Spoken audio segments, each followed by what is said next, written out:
श्री शिवाय नमस्तुभ्यं। ध्यान रखनी एकादशी है। स्कंद पुराण यहाँ तक कहती है कि इस कथा के चरित्र को जो श्रवण कर लेता है उसको 26 एकादशी करना भी नहीं पड़ती। इस एकादशी की केवल ये कथा सुनकर ही वो तर जाता है।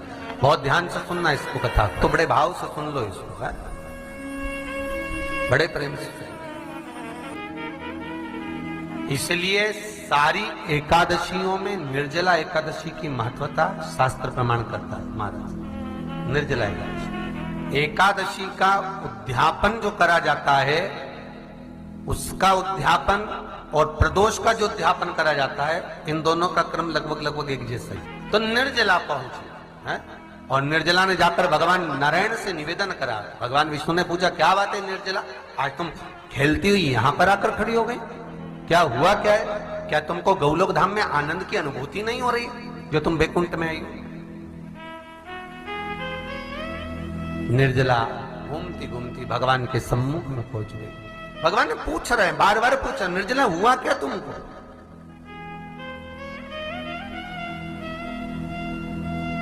ए निर्जला, ए एकादशी, हुआ क्या है तुमको? क्या कारण है तुम्हारे यहां आने का, बैकुंठ पहुंचने का?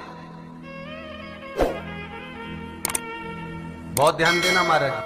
शास्त्र कहता है सोमवार, मंगलवार, बुधवार, गुरुवार, शुक्रवार, शनिवार, ये देवता वो देवता सबके व्रत कर लो, सारे व्रत कर लो, पर ये व्रत आपको परमात्मा के धाम तक लेकर नहीं जा सकते, क्योंकि इनका जो पुण्य है वो मृत्यु लोक में आप थोड़ा सा भी गलत करते हैं तो पुण्य समाप्त हो जाता है।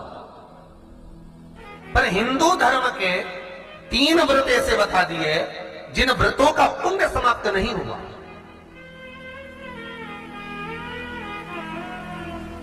हिंदू धर्म के 3 व्रत ऐसे हो गए जिनका पुण्य समाप्त नहीं हुआ महाराज। जिनका पुण्य प्रबलता में बढ़ता गया। पहले नंबर पर एकादशी, दूसरे नंबर पर प्रदोष और तीसरे नंबर पर शिवरात्रि। एकादशी भी 26 है तो प्रदोष भी जम के बोलते जाओ 26 है।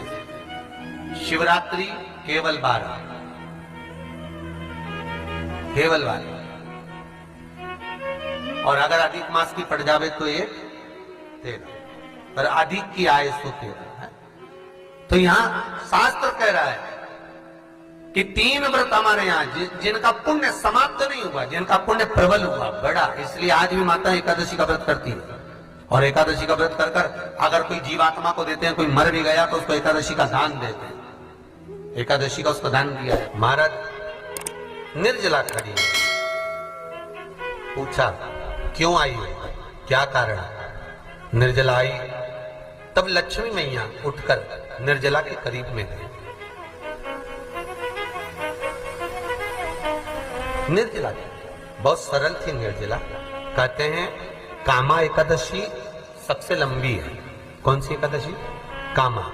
फिर मोक्षदा उससे नीची है महाराज। और निर्जला जो है बिल्कुल छोटा स्वरूप है। निर्जला का मतलब देखा जाए तो केवल 2 चोटी करी हुई है। मस्तक पर भोर लगा हुआ है निर्जला के, माथे पर बिंदी लगी हुई है निर्जला के, सुंदर गले में तुलसी की मालाएं पहनी है निर्जला, हाथ में जो हाथ फूल जैसी माताएं पहले पहनती थी, आपको ध्यान में होगा, ऐसा बड़ा फूल होता था, अंगूठियां पड़ी होती थी, हाथ में ऐसा लगा रहता है। तो निर्जला हाथ फूल भी तुलसी के धारण करी।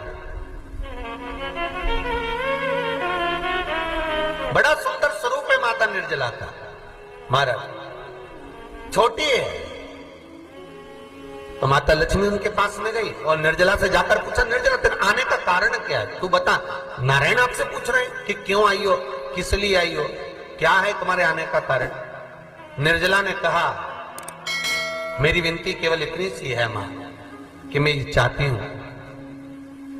कि मैं जीव के प्राण छूटने के बाद उसके प्राणों को जिस समय मैं लेकर जीवात्मा के प्राणों को परमात्मा तक भेजूं, बैकुंठ तक भेजूं, गौलोक धाम तक भेजूं, उस बीच में मुझे ले जाते समय कई नरक भी बीच में पड़ेंगे, कई स्थान ऐसे बैतरणी आदि के स्थान बीच में आएंगे तो वो स्थान में मुझे रोका ना जाए, मैं सीधे भगवान के धाम पहुंच जाऊं। ऐसी कृपा, ऐसी दया। जितनी भी माताएं एकादशी का व्रत करती, बहुत ध्यान से सुनना आज की कथा को, शायद जिंदगी में मिली ना मिली, पर ये कथा का रिश्ता तो बहुत ध्यान से सुनना। स्कंद पुराण यहां तक कहती है कि इस कथा के चरित्र को जो श्रवण कर लेता है उसको 26 एकादशी करना भी नहीं पड़ती। इस एकादशी की केवल ये कथा सुनकर ही वो तर जाता है। बहुत ध्यान से सुनना इसको, कथा को। सबसे पहला नियम एकादशी व्रत का, सबसे पहला नियम है कि आप जिस दिन व्रत करो उसके एक दिन पहले भक्ति का संचार इस हृदय में करो। भक्ति का संचार इस हृदय में कर लीजिए। जिस दिन आप व्रत करो, जैसे एकादशी का व्रत कर रहे हो तो दशमी के दिन शाम का समय जब आवे, रात्रि जब होने लगे, शाम का समय आवे और रात्रि का आप जब भोजन ग्रहण करो तो उस भोजन में कोई ऐसा पदार्थ ग्रहण मत करिए जिस पदार्थ के कारण आपकी एकादशी बिगड़ जाए। कोई बेकार भोजन में ग्रहण नहीं करना, श्रेष्ठ भोजन ग्रहण करिए दशमी। और एकादशी का दूसरा नियम बहुत ध्यान से सुनिएगा। जिस दिन आपकी एकादशी का व्रत हो उस दिन प्रयास करिएगा कि अपने हाथ से किसी भी वृक्ष की कोई पत्ती टूटे ना। अपने हाथ से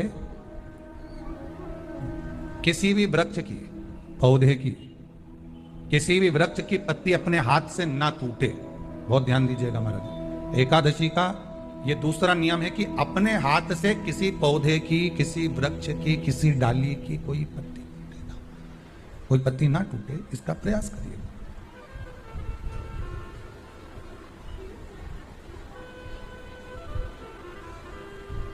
कितना सुंदर व्याख्यान कहा है, कितना सुंदर वर्णन है महाराज कि मात्र एकादशी का व्रत कर लेने पर, मात्र एकादशी का व्रत कर लेने पर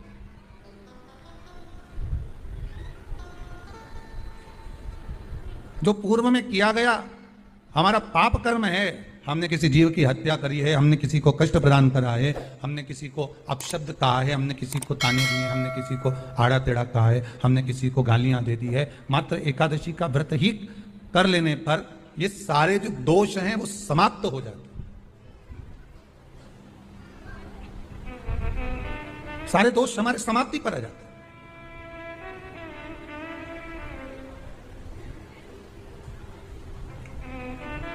अब एक विचार करिएगा थोड़ा सा अपने मन में, अपने चित्त में, अपनी वृत्ति में एक बात उतारिएगा, एक अपने मन में एक बात को उतार कर रखिएगा कि आप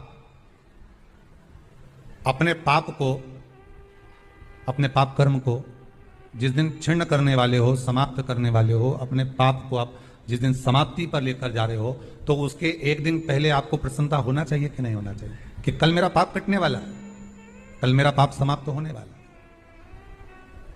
जो मैंने पाप कर्म करा है वो समाप्त होगा, जो मैंने पाप कर्म करा है वो कल समाप्त हो जाएगा। तो एक दिन पहले आपके चेहरे पर प्रसन्नता हो कि ना हो?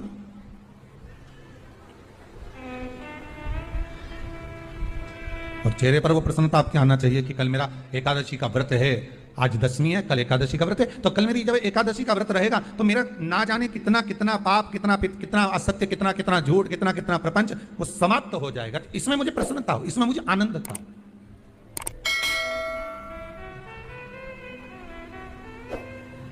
तो क्या कहा गया कि प्रयास करिएगा कि एकादशी के दिन कोई वृक्ष की, कोई डाली की, कोई कोपल की कोई पत्ती ना तोड़ी जाए। क्यों?